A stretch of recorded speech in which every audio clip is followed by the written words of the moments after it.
नमस्कार दोस्तों, मैं हूं सलमान। आप देख रहे हैं trending world. Broken but beautiful interesting 3। क्यों? Broken but beautiful 3 Siddharth Shukla की सीरीज, ये एक ऐसी सीरीज है जो वाकई में इंटरेस्टेबल है, बहुत ज़्यादा इंटरेस्टिंग है। सिद्धार्थ की इसके अंदर सारी स्टोरीज बहुत इंटरेस्टिंग लगी है। अगर हम बात करें इसके एक जेन्युइनली रिव्यू की तो वो एक कॉमन है, और पहला पार्ट भी एक बहुत ज़्यादा कॉमन है, जहाँ पर हमारा अगस्त्य राव अपनी लाइफ के अंदर स्ट्रगल करता हुआ नजर आया। यानी कि सिद्धार्थ के अंदर भरपूर टैलेंट होता है, सिद्धार्थ के अंदर भरपूर ईगो होता है, सिद्धार्थ के अंदर भरपूर एक्टिंग जो है वो एक्टिंग का जुनून, जज्बा, वो सारी चीज़ें सिद्धार्थ के अंदर चढ़ी हुई होती हैं। और सिद्धार्थ में वो क्षमता ज़रूर होती है कि अपना वर्क दूसरे को शेयर किया जाए, यानी कि अपना काम दूसरे को भी सिखाया जाए और दूसरे को सिखाकर उसको स्टेज पर उतारा जाए। फिर उसकी परफॉर्मेंस क्या रहेगी। हालांकि स्टार्टिंग में सिद्धार्थ की थोड़ी बहुत इंसल्ट ज़रूर हुई, मगर उसके बाद से सिद्धार्थ की तारीफों के पुल बन गए। हमारा अगस्त्य राव बहुत ज़्यादा टूटा हुआ होता है, कोई भी काम सिद्धार्थ को नहीं देता, क्योंकि इसका रीज़न सबसे बड़ा ये है, सिद्धार्थ की आवारा ज़िंदगी जो है वो इसके अंदर हमें एक्चुअली में देखने को मिली है इस वाले पार्ट के अंदर। पहले पार्ट का हम रिव्यू कर रहे हैं। तो फिर उसके बाद से सिद्धार्थ शुक्ला बहुत ज़्यादा हताश हो जाते हैं, निराश होते हैं, कि टूट जाते हैं कि यार अब मुझे लगता है कि अब मुझे कभी भी काम नहीं मिलेगा, और अपनी किस्मत जो है वो वाकई में अब नहीं है, काम के मामले में हमारी किस्मत नहीं है। और सीधी सी बात यह है कि भाई अपना टाइम भी पता नहीं कब आएगा। सिद्धार्थ एक रेस्टोरेंट में बैठे होते हैं और बैठे बैठे अचानक से उनके पास एक प्रोड्यूसर आते हैं बहुत बड़े, और वो आकर सिद्धार्थ के हाथ में कॉन्ट्रैक्ट दे देते हैं। यानी कि सिद्धार्थ से तभी उस टाइम कहते हैं कि साइन करिए।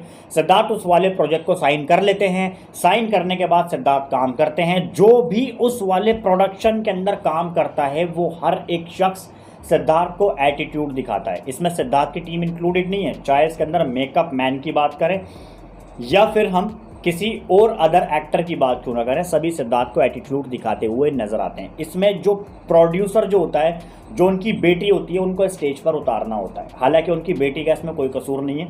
उनकी बेटी उन सिद्धार्थ शुक्ला को कुछ थोड़ा बहुत नाराज़ कर देती है जब वो स्टेज पर उतरती है। वहाँ पर सिद्धार्थ शुक्ला उसके काम से बहुत नाराज़ होते हैं कि यार हमने तुझे अच्छे से सिखाया और तू क्या कर रही है आकर। और दूसरी तरफ अगर हम बात करें, उन्हीं के प्रोडक्शन में काम कर रही सोनिया राठी सिद्धार्थ शुक्ला की स्टार्टिंग में पहले इंसल्ट करती है कि वाह वाह वाह, क्या तुमने काम करा, क्या तुम्हारा ईगो है, ये तुम्हारा ये सब कुछ ड्रामा यहाँ पर नहीं चलने वाला मिस्टर अगस्त्य। सिद्धार्थ वहाँ पर थोड़ा सा हालांकि सोचते भी हैं, मगर इन सब चीज़ों को इग्नोर कर देते हैं। उसके बाद से लड़की कंपटीशन पूरा जीत जाती है, वो शो जीत जाती है, जिसके अंदर सिद्धार्थ की भी तारीफ होती है। फिर उसके बाद से सिद्धार्थ के आगे कुछ रूल्स वगैरह रखे जाते हैं, मगर वो सिद्धार्थ को पसंद नहीं आते, क्योंकि हमारा अगस्त्य राव का किरदार अभी यहाँ से नहीं शुरू हुआ है।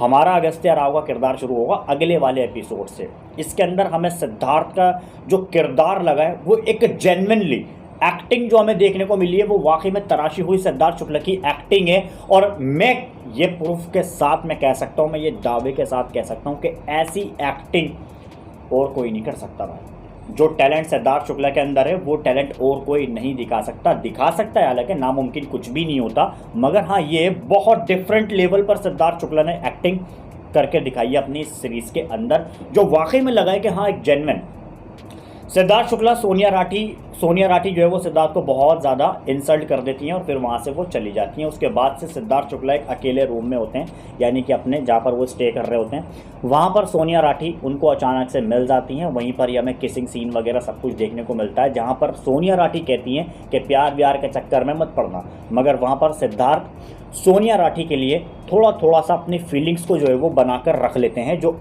हमें अभी तक इस वाले पार्ट के अंदर देखने को मिला है। मगर एक्चुअल में देखा जाए सिद्धार्थ शुक्ला अपने ईगो को नहीं गिराते। फिर उसके बाद से कहते हैं कि भाई मैं यहाँ पर काम नहीं कर रहा, मैं सब कुछ छोड़ने के लिए तैयार हूँ, जिससे सिद्धार्थ के सारे जितने भी सारे फ्रेंड होते हैं, साथ का पूरा ग्रुप होता है, वो सब नाराज़ हो जाता है कि भाई इतनी मुश्किल से तो ये काम मिला और तू ये काम मिलने के बावजूद ये काम तू छोड़ रहा है। भाई जो छोटा मोटा काम तू करने की सोच रहा है ना, वो सारा काम करते करते हम पूरा खाली हो गए, तो प्लीज़ अब ऐसा मत कर, भरे काम को लात ना मार। मगर सिद्धार्थ अपने ईगो के आगे कुछ नहीं देखते।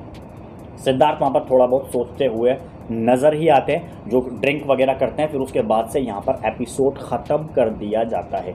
अब हमें second episode, third, fourth, fifth, बहुत सारे 10 एपिसोड हैं पूरे, तो वो हम अलग अलग इनफैक्ट रिव्यू करने वाले हैं। मगर अगर हम सिद्धार्थ के किरदार की बात करें तो हमें वाकई में अगस्त्य राव बिल्कुल ऐसा देखने को मिला है, तराशा हुआ हीरा जिसे हम कहते हैं। बिल्कुल सिद्धार्थ का ईगो, एटीट्यूड और सिद्धार्थ की पर्सनैलिटी, एक्टिंग हमें एक्यूरेट लेवल पर हमें दिखाई दी है, नज़र आई है। वाकई में जो हमने बिग बॉस सीज़न 13 के अंदर सिद्धार्थ की रियलिटी देखी थी, सिद्धार्थ का ईगो देखा था, वही सारी चीज़ें हमें इस वाली सीरीज़ के अंदर एक्चुअल में देखने को मिल रही है। बहुत इंटरेस्टिंग है भाई, मन नहीं हट रहा। मैं चाह रहा था कि दूसरा एपिसोड फटाफट देख लूँ, मगर फिलहाल मैंने कहा पहले एक रिव्यू कर दिया जाए, फिर उसके बाद से आपको लगातार मैं रिव्यू करता रहूँगा एपिसोड्स देख कर, क्योंकि सारे एपिसोड एक बार रिव्यू में तो नहीं हो सकता ना, तो अलग अलग ऐसे करके रिव्यू करना होगा। फिलहाल सीरीज़ को ज़्यादा से ज़्यादा प्यार दिखाइए, देखिए बहुत इंटरेस्टिंग है। सिद्धार्थ शुक्ला की कहानी, ईगो, सिद्धार्थ की पर्सनैलिटी, अभी हमें बहुत उतार चढ़ाव इसके अंदर देखने को मिलने वाले हैं। अभी 9 एपिसोड हमारे और बचे हैं। आपको कैसी लगी मुझे कमेंट में ज़रूर बताइएगा।